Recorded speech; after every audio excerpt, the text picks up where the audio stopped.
So I'm very curious about the five criteria. Can you spell out what that is, or is that stealth?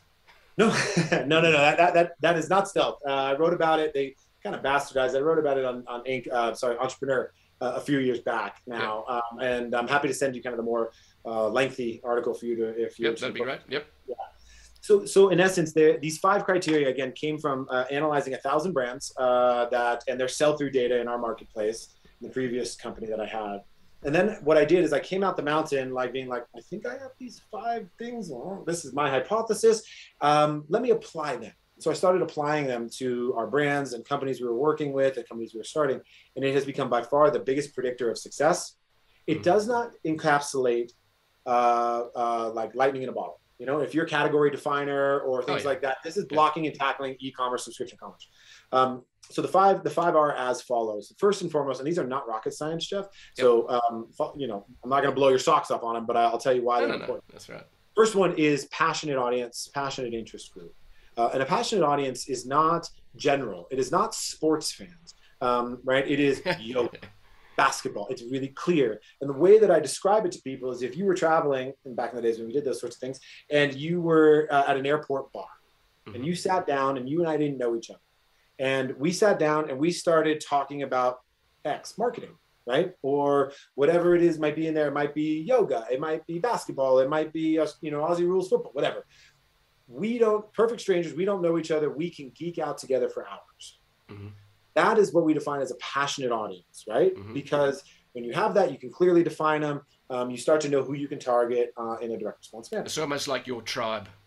It's your tribe. Exactly right. Right. Mm. If you find somebody that goes to Burning Man, they'll never stop talking about Burning Man. Right. It is Mm. part of their culture and who they are. And when you get together, no matter if they're strangers, they are connected.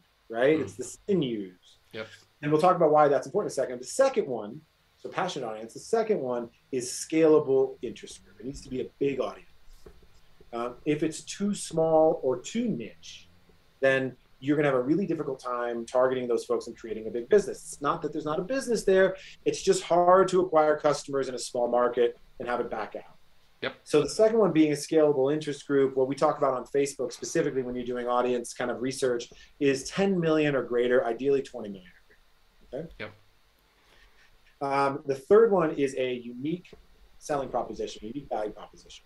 Yep. And that is something to get someone's attention. You know, something that is it's not just the standard run of the mill. Why should I care? Something that's unique that gets Yep. my attention. Going back to the golf company, for example, when we started that early on, it was, you go, if you play golf, you go into the pro shop, it's $120 for a polo.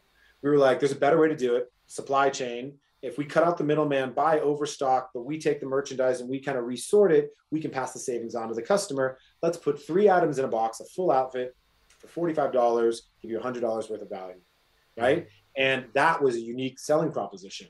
Wow, you can get a whole box curated for you, right, for $45. Yep. The third one is it needs to have a disruptive price point to it. And we actually call it, the fourth one is compelling unit economics. So compelling unit economics being number 4 is a dual-sided coin. It is enough margin, 50% or greater on your product, and a disruptive enough price point to where you can come in and cut out your competitors and beat them. If you can hit both of those, you are in a really good position, and that is solely squarely based upon supply chain. Okay? Yep. And the last one is really unique, but it solves a market pain. It's not rocket science. Do you solve a pain? Are you a nice to have or are you a must have? Go to that Maslow's hierarchy of need. Where do you fall?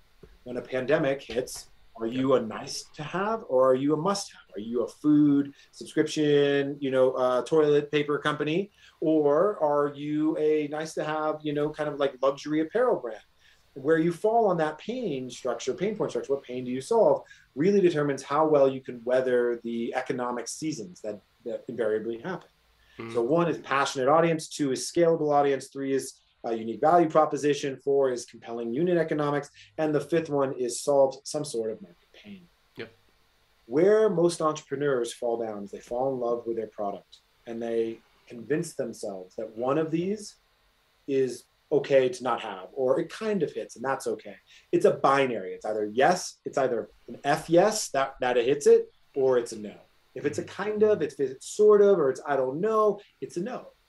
And what this does is it protects us against ourselves from falling in love with our concept and spending 5 years building out something like I did, and that you were super passionate about, that was fundamentally set up for failure from the beginning without realizing.